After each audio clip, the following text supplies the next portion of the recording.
Une fois de plus, on se retrouve ici. On va faire notre deuxième type de semaine.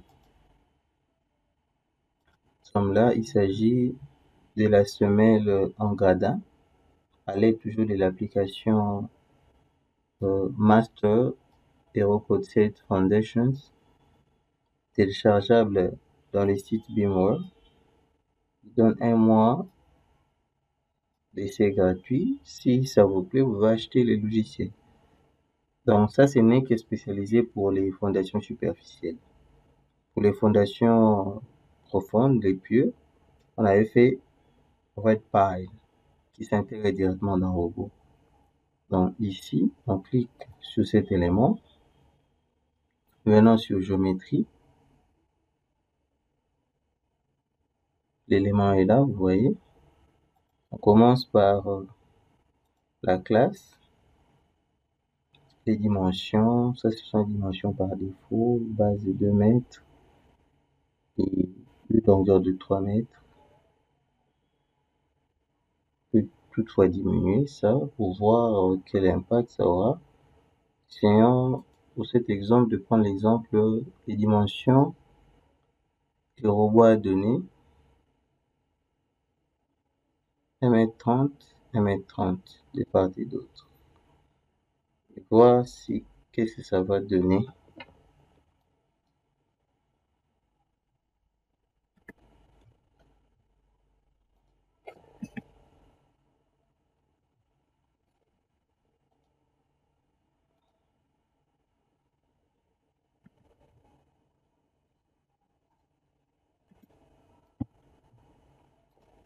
Bon, ça c'est une contrainte.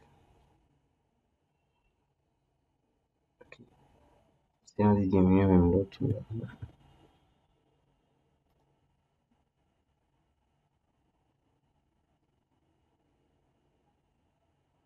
La valeur de h, c'est le tout, y compris le gradin. Notre hauteur ici, c'était 35, 50, on va prendre dans H1 met 35, H1 35, le H 35 ou encore 35, 70. Ici B1, 25.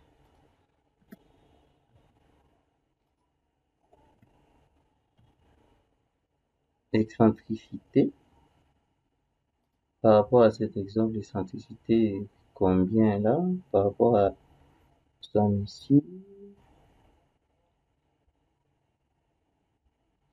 D'un côté c'est 5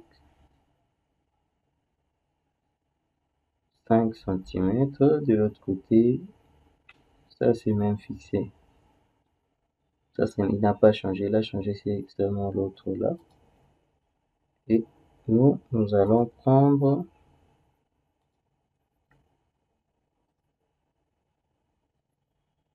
5, excentricité, ça aussi c'est 2.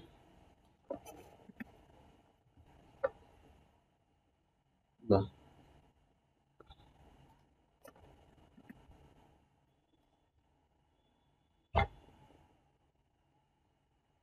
1 mètre, on laisse tel que les calculs, le dessin avait donné. 5. Lui-même, on laisse la possibilité au logiciel lui-même d'augmenter l'excentrement s'il y a lieu. Et Y maintenant, il n'y a pas d'excentricité suivant Y. C'est 0. Et X2, la même chose. Donc, bon, OK. Paramètres de solde. Nous sommes là. Type des fondations coulées sur place. Et nous avons là les valeurs de tassement admissible et tassement différentiel. On passe au chargement. Ici, on va exporter les résultats depuis robot.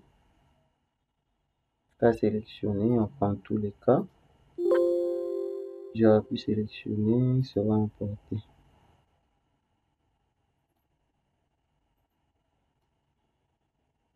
Prends tous les cas.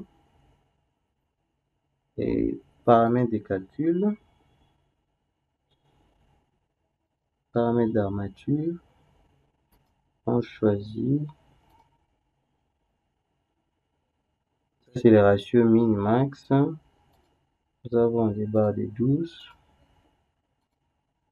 Espacement, on avait dit 150, 150.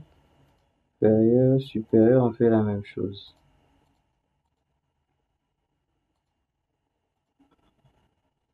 150, 150.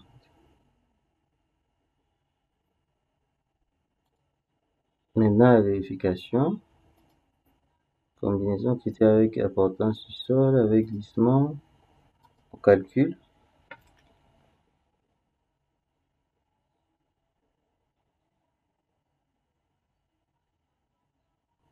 C'est quelque chose qui n'est pas vérifié. Vérification de la résistance du sol critique. Bêta, la contrainte max sur contrainte ultime est supérieure à 15%, 150. Il y a des conditions qui ne sont pas vérifiées avant.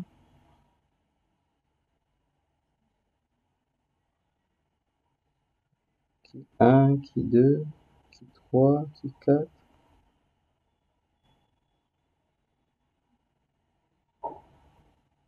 Conditions non drainées.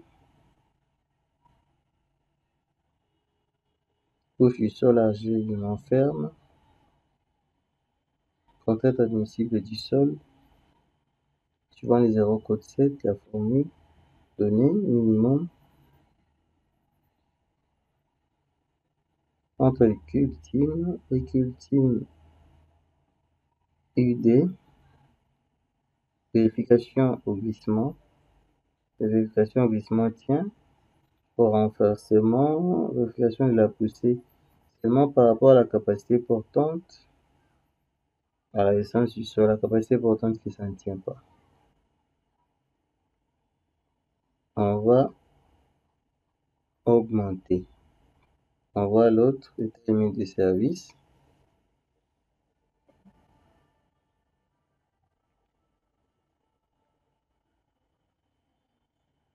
Pour l'état limite de service, il n'y a pas de problème. Donc, pour les tassements, il n'y a rien à craindre. Pour les armatures,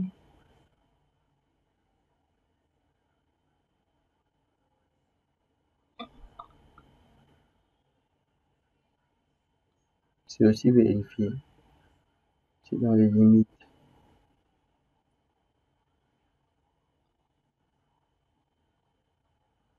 On rentre aux états limites ultimes.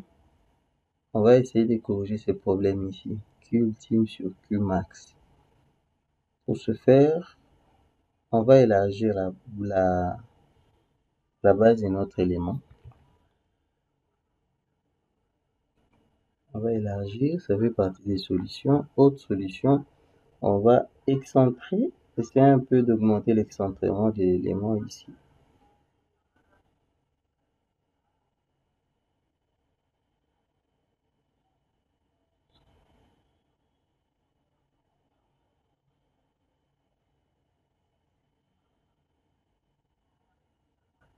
On va essayer d'augmenter l'excentrement, géométrie.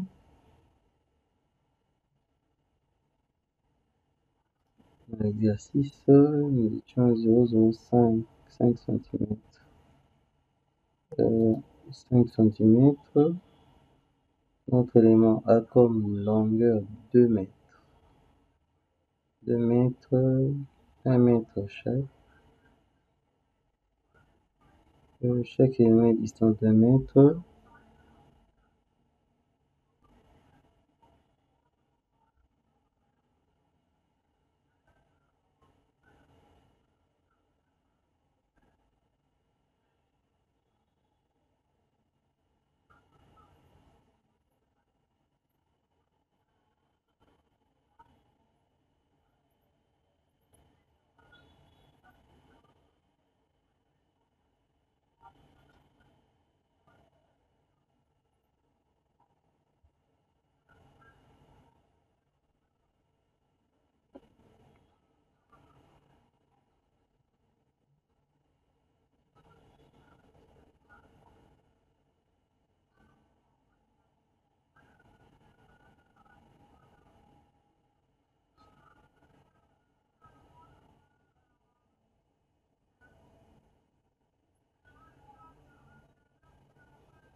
On augmente la base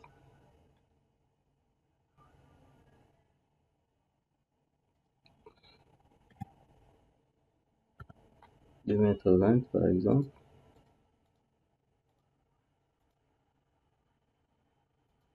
La limite ultime.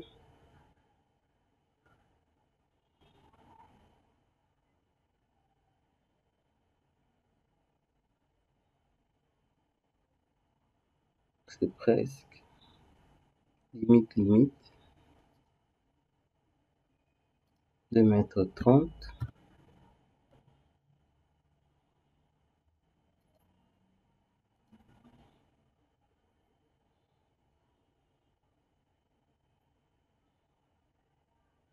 Ok, avec 2,30 m ça tient.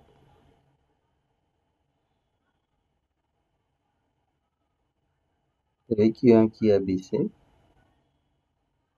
Qui a baissé. 129. Dans la contrainte maximale ici qui est de 130 et la contrainte minimale 17.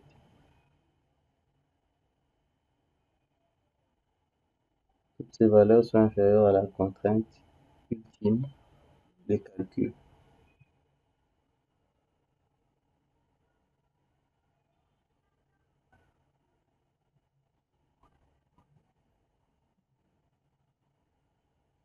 Ici, vous remarquerez bien que nulle part on nous a donné un endroit où saisir les valeurs de contrainte.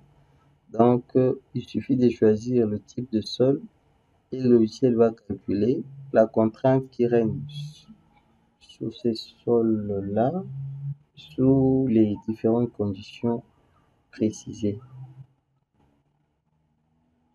Ok, ici, ajouter à la langue de calcul comme d'habitude. Telle limite de service.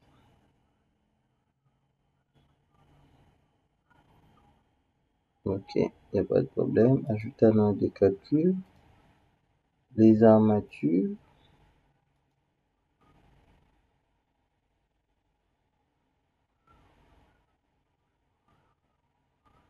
Toujours vérifier. Ajouter à la note de calcul. Et on a notre note de calcul ici. Calcul selon les 0 code 7, bien sûr.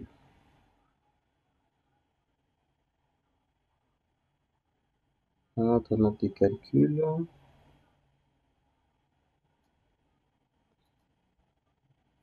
Semaine en jardin sous des photos, puis de page.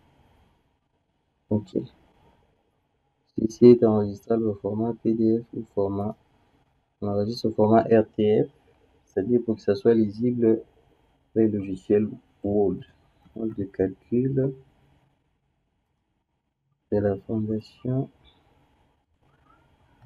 en gradin. En gradin. On passe à un autre exemple. On rentre là, au début, type de fondation, prenons l'autre. Voulez-vous commencer un nouveau projet? Oui.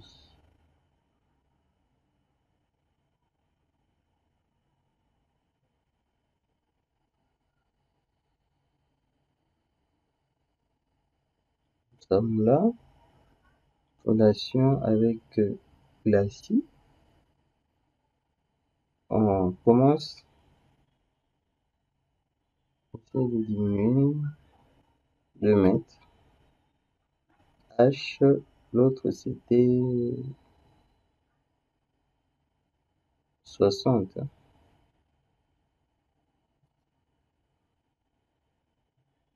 35 c'était 70. On laisse 70 le dernier. H1, 35. Ok, on laisse tel quel. Paramètres du sol aussi, on laisse. Chargement, la même chose. Étape de calcul, paramètres. Le calcul, on laisse.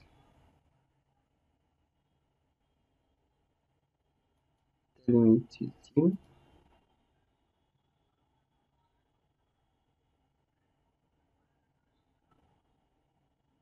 non vérifié.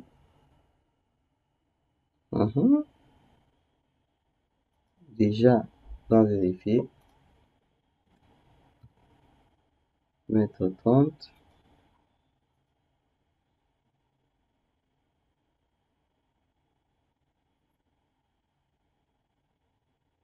Vérifier.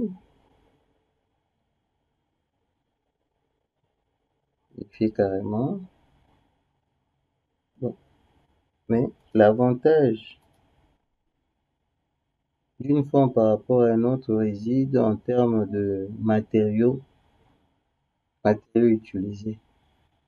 Parce que avec la semelle rectangulaire ici, avec la semelle rectangulaire comme nous l'avons fait, la différence c'est que là, il y a aussi la matière là où ce n'est pas nécessaire. Mais avec les semelles en gradin, on essaie un peu de diminuer la matière aux endroits qui ne travaillent pas.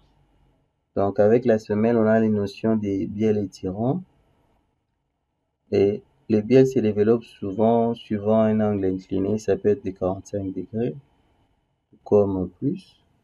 Et il y a de ces zones-là qui restent libres, qui ne travaillent pas. Avec les gradins, on essaie un peu de diminuer ça. Et nos glaciers aussi, les semelles en trapèze, trapézoïdal, on mobilise au maximum la forme de la section.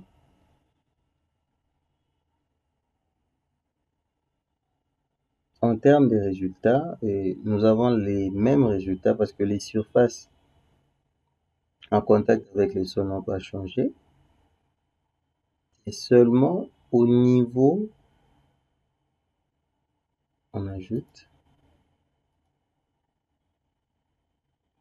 c'est seulement au niveau de la forme de l'élément qu'il y a changement.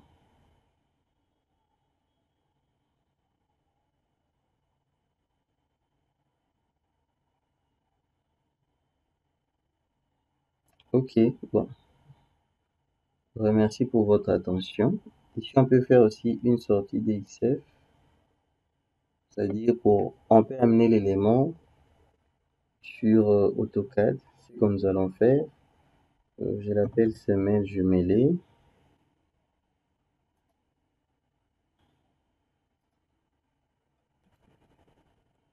Semelle jumelée, simplement.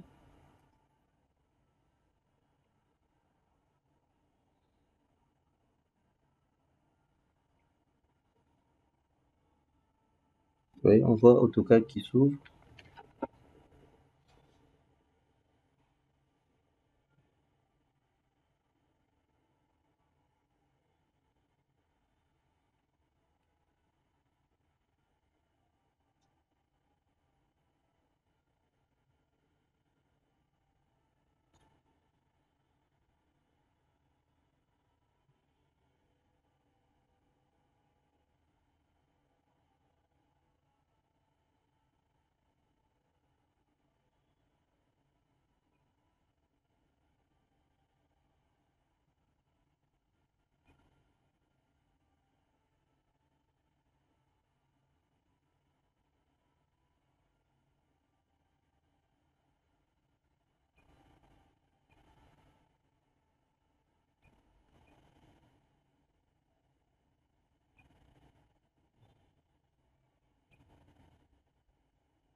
L'élément est exporté vers AutoCAD. Nous avons le plan d'armature qui est là, proposé, qui vient de notre logiciel.